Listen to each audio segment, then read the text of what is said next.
am Lucky Lucy, and we are about to get into this pillar. I'm so excited. You guys are about to see and witness the end results of this pillar that I created. But before I get into that, I want to start off with my book review of Gone with the Wind. So you guys all know, who watch my videos, that it was my ex who suggested this video to me 1,000,001 years ago, when we were together and trying to, we were trying to make things work for a brief moment there, and he recommended that I read this book, and I was like, dude, this page is 1,000 and something pages, like, I don't know if I'll ever get through it or not. But I read it anyways, and man, as I read the book, I felt like I was also living it in my own urban way. Scarlett is very much a fighter, and she started out like she was fighting for Tara, which is like her home, and every time something came up, like that was not going to hold that woman back. She was going to do whatever she could for that home. There was also a few other characters in here that I could strongly relate to. One being her mother, right? Her mother didn't last through the war, but she was like this angel, and Scarlett wanted to be like her but never could. And that reminded me of my grandma. My grandma was this amazing woman that taught me how to be a woman, how to be a wife, how to just get through life. Like, she was incredible. She was an incredible woman, and I wanted so much to be like her. But like Scarlett, as much as she wanted to be like her mama, she ended up being a lot like her daddy.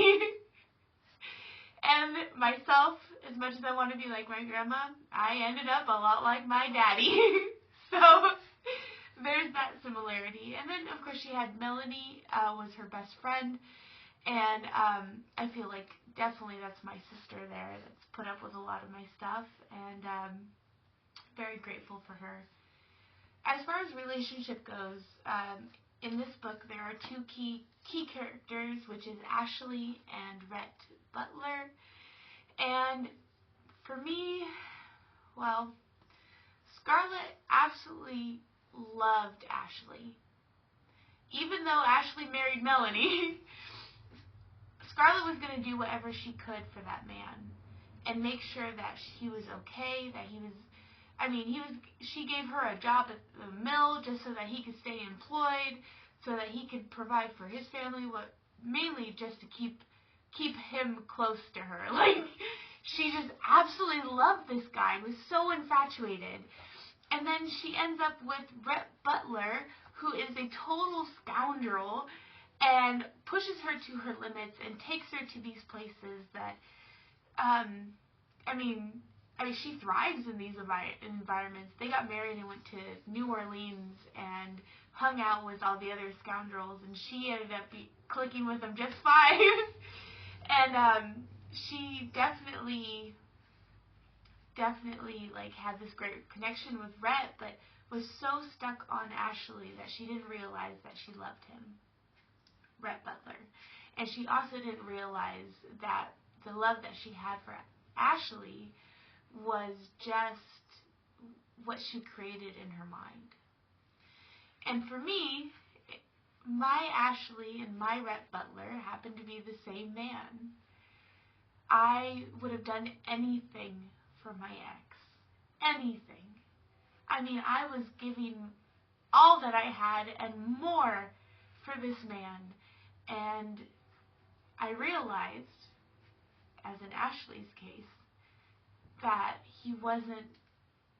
maybe he wasn't the man that I built him up to be in my head. And similar to Rhett Butler, this man was a dick. He was an asshole. And granted, like, he took her to New Orleans, just like my ex took me to East Oakland. And the adventures that we had there and the freedom that I had to live and thrive in these environments that I never thought I would end up in. Wow, you know? And maybe to some certain extent, really did love me. Just didn't know how to handle it. Didn't know how to express it right. But in the end, Rhett Butler gave up on her and checked out. All because he didn't know how to just say what was on his mind. You know, he's always too busy playing games. And by the time things could have worked, it was too late to work. So, I feel it.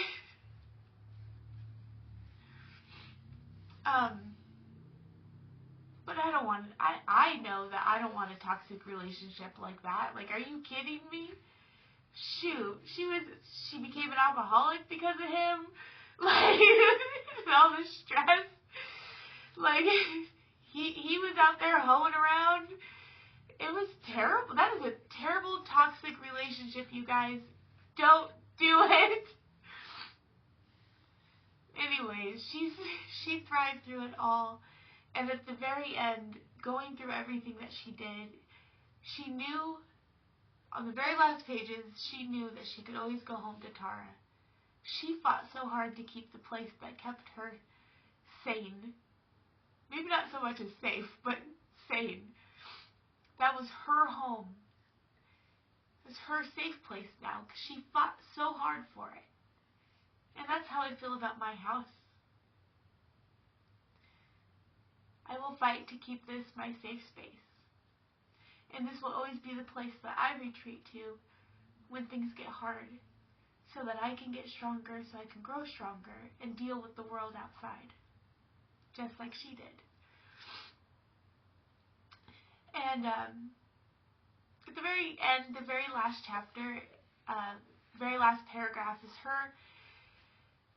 She came into her own confidence. Yes, she started out as a beauty queen, and with she was all the beaux, right? She had all the dudes around her.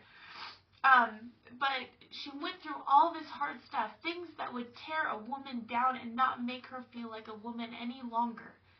And she worked hard like a man would, or in this book, the slaves would.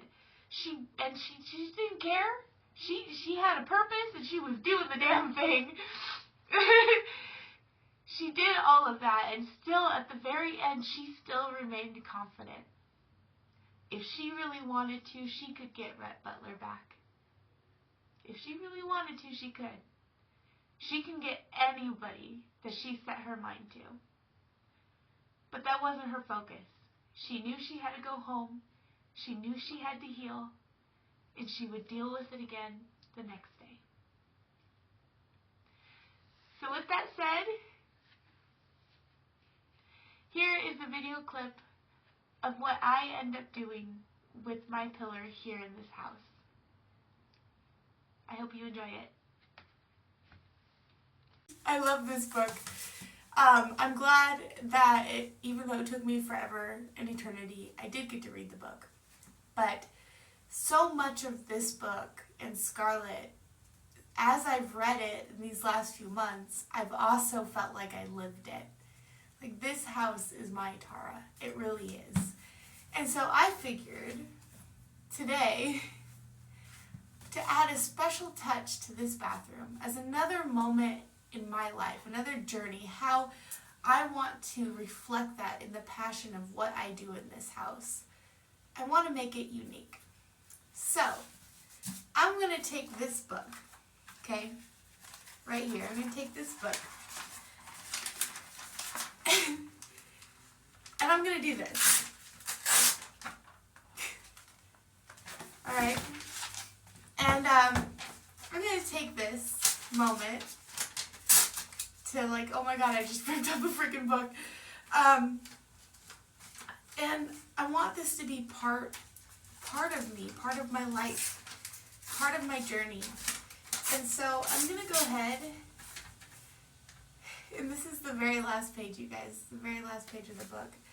What I'm going to do is, I have some Mod Podge here that I got. And I'm going to Mod Podge this whole column in Gone with the Wind pages. And so we're going to start with this one. And I want to put it, let's just put it here. Alright, so we're going to paint that. And I thought this idea because when I was growing up in my childhood home, long time ago, my mom, I'm making a big mess. My mom used to Mod Podge book pages on her wall just because they looked cool. And I remember one time I accidentally put my foot in the whole damn jar on accident while she was doing it. But it just reminded me of childhood. Like my mom did something like this, and so why not take that childhood memory, take reading this book, the experience of reading it while building my own Tara, and infusing it together. So there you go, you guys. That is the first section here. And I'm going to go ahead and cover this whole entire column with Gone with the Wind pages. And I'll show you guys the results afterwards. I love you guys. Be safe. Find your support always. And like Scarlett, have that confidence. You guys got this. You know you do. Alright, I love you guys. Hi guys, I am Lucky Lucy, and this is the final check-in of my video. But yes, this is my column, you guys. I absolutely love it. It's the perfect final touch for this bathroom. And a great little project for me, a little artsy project. I'm glad I used the Gone with the Wind pages because it is very symbolic in my life. A lot of what she goes through, the relationships that she has with the gentleman in her life, and also like her best friend Melanie. You know, reminds me a lot of my grandmother and my sister. So yeah, I'm so grateful that I have the opportunity to do all of this and to continue to build this house and to make it a home. So, please you guys, for those who follow, if you like it, please like it, subscribe, share. But most importantly, in your personal lives, always find your support because we all need it. We really do. So yeah, I love you guys, and I'll see you in the next video. Mwah.